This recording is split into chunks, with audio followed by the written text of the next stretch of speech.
नमस्कार साथियों, स्वागत करता हूं सभी को दावणगिरी वन यूट्यूब चैनल पर। मैं हूं आपका अपना यूट्यूबर मोहम्मद आमीन। दोस्तों, अखिला कर्नाटक बीजेड जमीर अहमद खान अभिमानी ಬಳಗ दावणगिरी जिला के प्रेसिडेंट जनाब सैयद मुजाहिद एसएमआर, जो के दावणगिरी जिले के अंदर नौजवानों की दिलों की धड़कन बन चुके हैं। जब भी कोई भी खिदमत का मसला आता है तो पहली सफ में खड़कर खिदमत करते हैं। ये नौजवान आज हमारे जोड़ यहाँ पर मौजूद है। चलिए इनसे हम कुछ बात करते हैं। जी मुजाहिद सर, सबसे पहले हम आपको कार्यक्रम में स्वागत करते हैं। सबसे पहले हम आपको आपका परिचय हमारे लोगों को चाहिए। मैं सैयद मुजाहिद एसएमआर हरियर से रहने वाला हूँ। हमारे वालिद का नाम सैयद मुजीबुर रहमान साहब है जी। हमारी बिजनेस होलसेल बिजनेस दुकान है हमारा, बस कारोबारी सिलसिले से। और बचपन से गरीबी, तंगदस्ती ये देखकर हमने जो है ना ज़िंदगी गुजारी है। और अक्सर वालिद का कहना है कि अच्छा कमाओ, अच्छा लोगों की मदद करो और लोगों के साथ अच्छा सलूक करो, अल्लाह कहाँ भी रहोगे तुम कामयाब होगे करके हमारे वालिद का एक मैसेज है। तो उसी मैसेज पर आज हम अपने तमाम भाई ऐसा ही चलते हैं और उसी बात पर मैं भी चलता हूँ। इसकी बुनियाद पर आज मैं यहाँ पर मौजूद हूँ। सैयद मुजाहिद एसएमआर सर, अगर हम आपकी एजुकेशन के बारे में बात करेंगे तो आपकी एजुकेशन कहाँ तक हो गया? मेरी एजुकेशन एसएलसी तक मैं पास हूँ जी। मैं नाला मोहल्ला उर्दू ईयर प्राइमरी स्कूल में जो है 5 क्लास तक मैंने तालीम हासिल की है। बाद में शिकारीपुर में 2 साल मैंने तालीम हासिल की। बाद में अंजुमन में 8 क्लास मैंने पढ़ा और हरियर की मुजाहिद मिलत स्कूल में 9th और एसएलसी मैंने पास किया। बीजेड जमीर अहमद खान, ये के बेंगलुरु के चामराजपेट के एमएलए हैं। बीजेड जमीर अहमद खान सिर्फ कर्नाटक के नहीं, सारे हिंदुस्तान की दिलों की धड़कन है। तो ये हम अक्सर आपके हर वीडियो देखते हैं, हम आपके सामाजिक जालताल में आपको जब फॉलो करते हैं हम आपके बारे में, तो आप हर जगह भी बीजेड जमीर अहमद खान के बारे में कहते रहते हैं। तो ये क्या है इसके बारे में? हर जगह बीजेड जमीर अहमद खान, बीजेड जमीर अहमद खान, क्या है ये? सबसे पहली बात तो ज़मीर अहमद खान साहब मेरे उस्ताद हैं जी। मैं सियासत जो सीखा हूँ उन्हें देखकर सीखा हूँ। उनकी खिदमत का जो शौक़ और जज्बा है वो देखकर मैं उनका बहुत बड़ा एक सच्चा फ़ैन हूँ। उन्हें कभी भी मैं फॉलो करता हूँ और मेरी यही सोच है कि उस्ताद को छोड़कर मैं कोई भी काम ना करूँ, क्योंकि जब मेरे उस्ताद को नाराज़गी ना हो। क्योंकि उस्ताद को जब शाकिर सही तरीके से उस्ताद को फॉलो करता है तभी उस्ताद और शाकिर की मोहब्बत बाकी रहती है। तो ज़मीर अहमद साहब को मैं अक्सर उनके खिदमत और उनके वीडियोस में लोगों की मदद और लोगों का ताउन करते हैं, फ़ौरन लोगों की ताउन करते, वो जो जज्बा उनके अंदर है वो जज्बे को देखकर मुझे शौक़ होता है। तो मैं हर काम हर चीज़ ज़मीर अहमद साहब को पूछ कर करता हूँ और ज़मीर अहमद साहब के साथ और ज़मीर साहब की मोहब्बत में काम करता हूँ जी। देखिए, सियासत में बहुत से पॉलिटिकल लीडर्स है, मगर आप उन लोगों में से आप ज़मीर अहमद खान साहब को ही चॉइस करें, तो इसकी राय क्या है, इसका राज क्या है, हमें पता है? ज़मीर साहब को चुनने का जो सवाल आप कर रहे हैं वो तो एक बेहतरीन सवाल है। ज़मीर साहब एक ऐसी शख्सियत है, कोई भी आप मिसाल के तौर पर कलकत्ता की माँ ना वो वोट डाल सकती है, चामराजपेट में आके वोट नहीं डाल सकती। वो माँ अपनी बच्ची का इलाज कराने के लिए ज़मीर साहब के पास आकर बोलती है 3 लाख रुपये से देती है।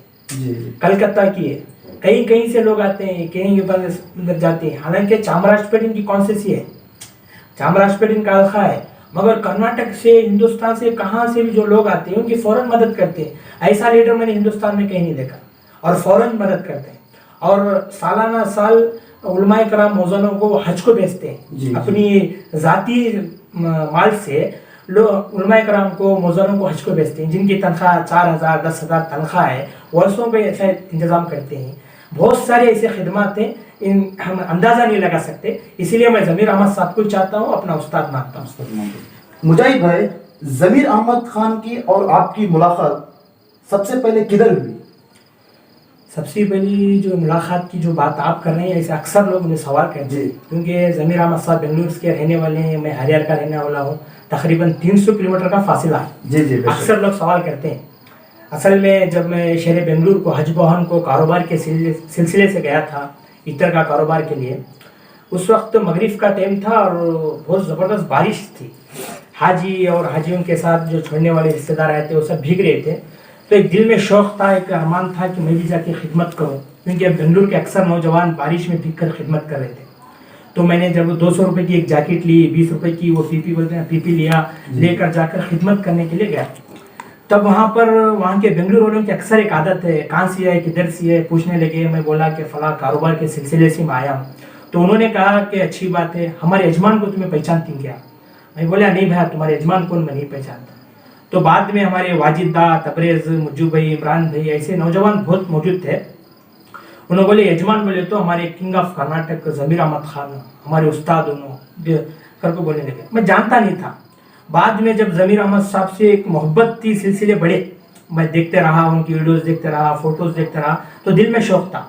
सबसे बड़ी चीज़, जब 2019 में 150 पर एक उलमाए कराम मौजूदों को उन्होंने हज को भेजने का इंतज़ाम किया था अपनी ज़ाती माल से, तब मेरे अंदर एक शौक़ पैदा हुआ। एक दिल में अरमान है, मैं अपना लीडर मानूंगा तो ज़मीर अहमद साहब को मानूंगा, उस्ताद बनाऊंगा तो ज़मीर अहमद साहब को, इन्हीं के पीछे जाऊंगा, इन्हीं को फॉलो करूंगा। तब से मैं जो है एक नियत किया, तो तब से ज़मीर अहमद साहब का जहाँ भी मैं प्रोग्राम करता हूँ, जहाँ भी स्पीच करता हूँ, ज़मीर साहब का नाम लेकर करता हूँ। मुजाहिद भाई, अगर हम आपकी रिसेंटली बात करेंगे तो आपकी शादी हो चुकी है। तो रिसेंटली आपकी शादी में बीजर ज़मीर अहमद खान साहब भी आए थे। बीजर ज़मीर अहमद खान साहब तो एकदम बिजी शेड्यूल में रहते हैं। वैसे एमएलए, वैसे शख्स, वैसी शख्सियत आपके शादी को पूरा दिन लगाए थे। मतलब यह कि NH4 के जो बाईपास कहते हैं ना, हरियर के बाईपास से आपकी शादी महल तक भी वो भारत में आए हैं। इतना फ्री वक्त आपके पास दे रहे हैं। तो सामाजिक जानता में भी सब हम सोशल मीडिया में देख रहे थे आपके फोटोज वीडियोज से भी। तो लोगों का कहना है कि मुजाहिद SMR और बीजर ज़मीर अहमद खान का कुछ लिंक है, क्या फैमिली रिलेशनशिप है? क्योंकि एक एमएलए इतना वक्त आपको देना है, तो कोई फैमिली रिलेशनशिप इसमें है? सबसे पहली बात तो फैमिली कोई रिलेशनशिप नहीं है।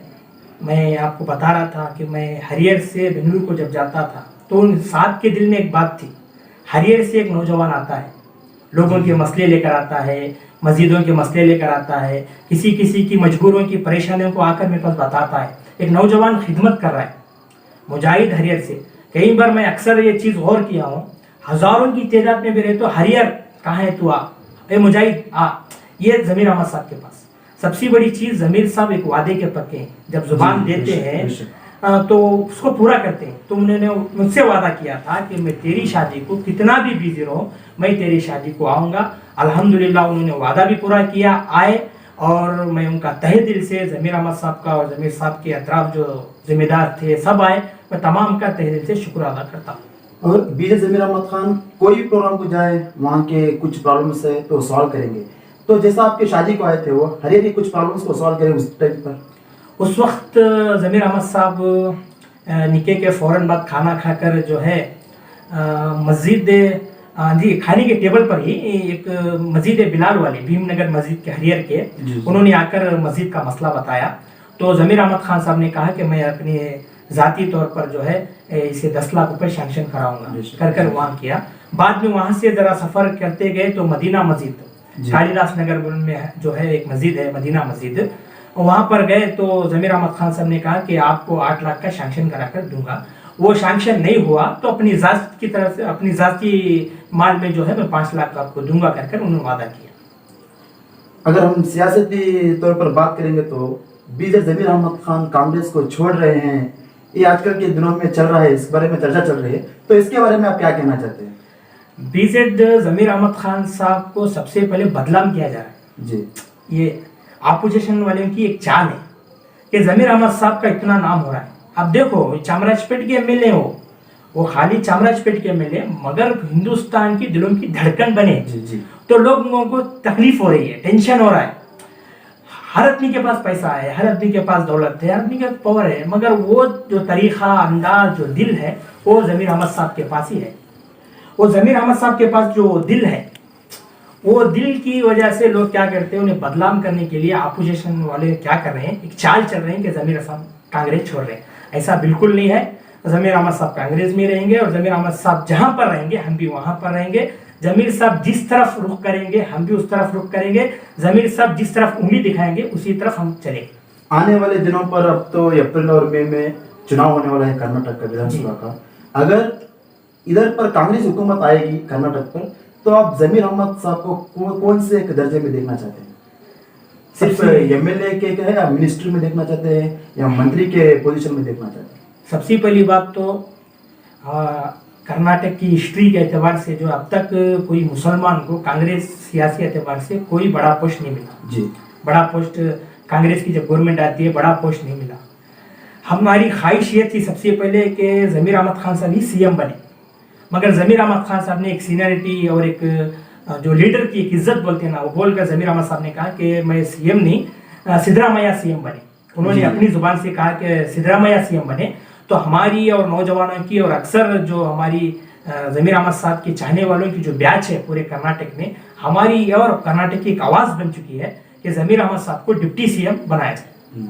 ये कांग्रेस से हमारी भी दरख्वास्त है और आने वाले दिनों में ये फैसला लेंगे तो सबसे पहले हमारी कर्नाटक की आवाम का भला हो, क्योंकि हिंदू मुस्लिम सिख ईसाई जितने भी समाज वाले हैं तमाम को लेकर चलने वाला एक लीडर है बोले तो ज़मीर अहमद खान साहब, और उनके पास वो कैपेसिटी वो पावर है। हमारी एक दरख्वास्त कांग्रेस पार्टी से कि आने वाली गवर्नमेंट में ज़मीर अहमद साहब को डिप्टी सीएम बनाया जाए।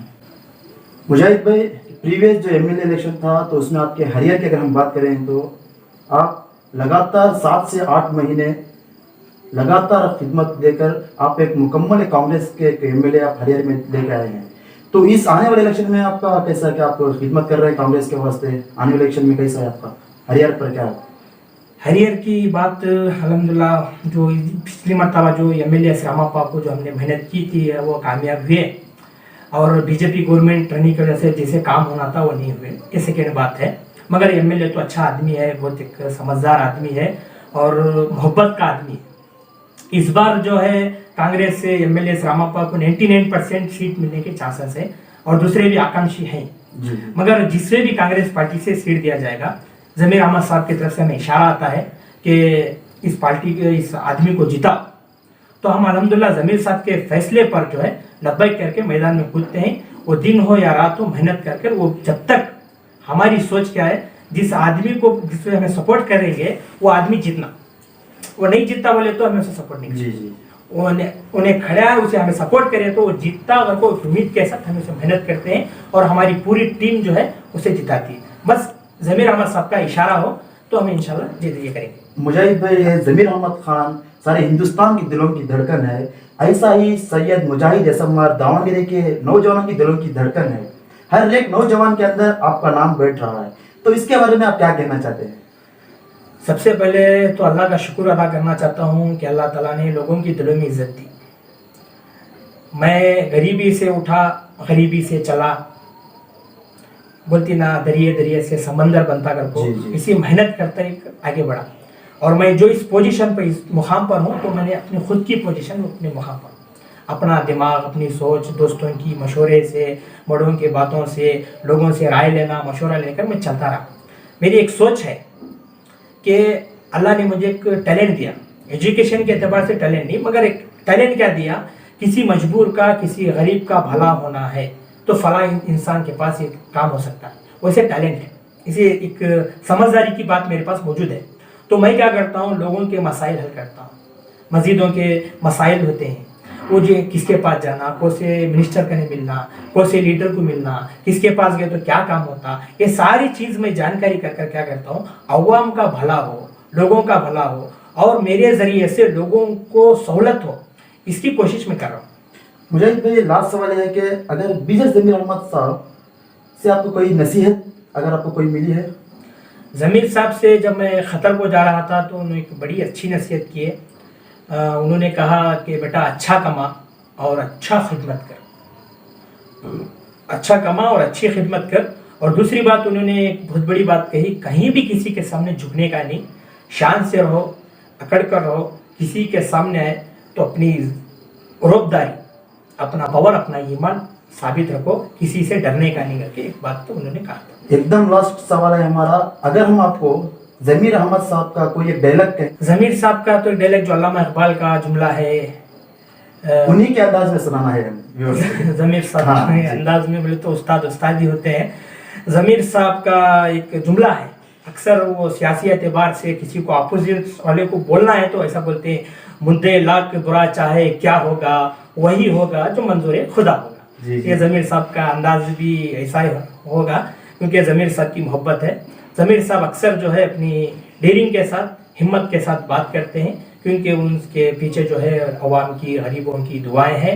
और मैं अक्सर ज़मीर साहब के लिए भी दुआ करता हूँ, और अल्लाह ताला उस्ताद मोहतरम की, हमारी वालिदा जो ज़मीर अहमद साहब की माँ है, उनका साया तादेर अता करे, अल्लाह उन्हें खुश रखे, और आने वाले दिनों में और ज़मीर अहमद साहब से अल्लाह जो है अवाम की खिदमत ले, और हमारे खास कर कर्नाटक का भला। बहुत बहुत शुक्रिया सैयद मुजाहिद असम्मा सर, क्योंकि आपने हमारे हर सवालों का बेहतरीन अंदाज में आपने हमारे हर सवालों का जवाब दिया है। मैं आपको दावणी रेवन यूट्यूब चैनल के जरिए से तहे दिल से आपको मैं शुक्रिया अदा करता हूँ। जी शुक्रिया। Thank you dear.